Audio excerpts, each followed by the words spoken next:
मोहित हो जाए, लेकिन न उन्हें केसर समझ में आया, न गुलाब समझ में आया, न नाग केसर समझ में आया, न केतकी समझ में आया, न मल्लिका समझ में आया। किसी भी प्रकार के पुष्प का उनके प्रभाव ही नहीं पड़ा। जबकि हम लोग जानते हैं कि इन पुष्प के ऊपर किया जाता है तो भगवान बहुत जल्दी प्रसन्न हो जाते हैं, लेकिन यहाँ उन्हें हमें प्रसन्न नहीं करना था, उनको हमें मोह में डालना था, इसलिए वो क्या कहते हैं, उन पुष्पों का कोई असर नहीं पड़ा। शायद उनको हम प्रसन्न करने के लिए, उनसे कुछ मांगने के लिए यही पुष्प अगर अर्पित किए होते तो भगवान से प्रसन्न हो जाते, साक्षात उनका दर्शन भी शायद मिल जाता।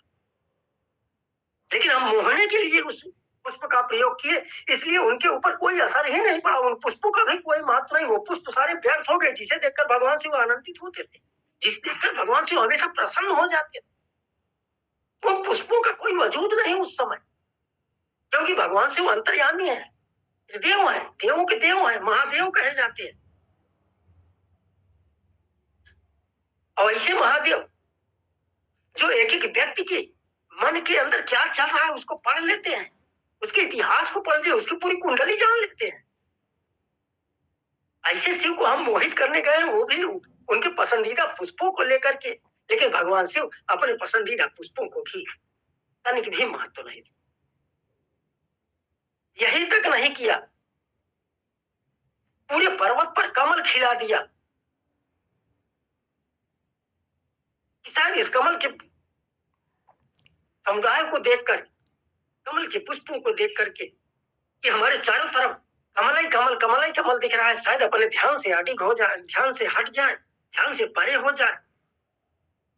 लेकिन वो उनका बसंत के द्वारा वहां कमल की फुलवारी भी किसी काम की नहीं रही, कोई फर्क ही नहीं पड़ा उनके ऊपर, मानो कुछ हो ही नहीं रहा था। इतना ही नहीं, जितनी भी लताएं थी उसमें फूल लगा बन गया, जो वृक्ष खाली थे उसमें भी फल लग गए, देखने में बड़े सुंदर लगने लगे। बसंत ने अपना पूरा प्रभाव डाला, तो ऊपर किसी भी प्रकार का प्रभु कोई असर नहीं हो पाया।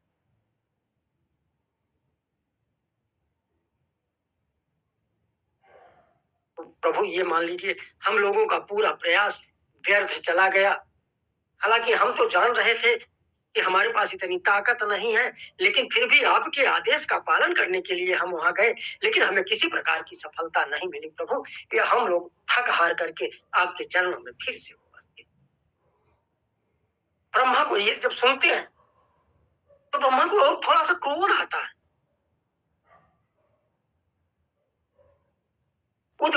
उस क्रोध से वो कुछ मारक गण को पैदा करते हैं। अब वो मारक गण इस तरह के होते हैं कि जैसे ही उनकी उत्पत्ति होती है वैसे उनका उच्चारण होता है, मारो मारो काटो काटो। तो कामदेव ने कहा प्रभु इनको किस लिए, इनकी उत्पत्ति आपने किया है, इसके बारे में हमें बताएं।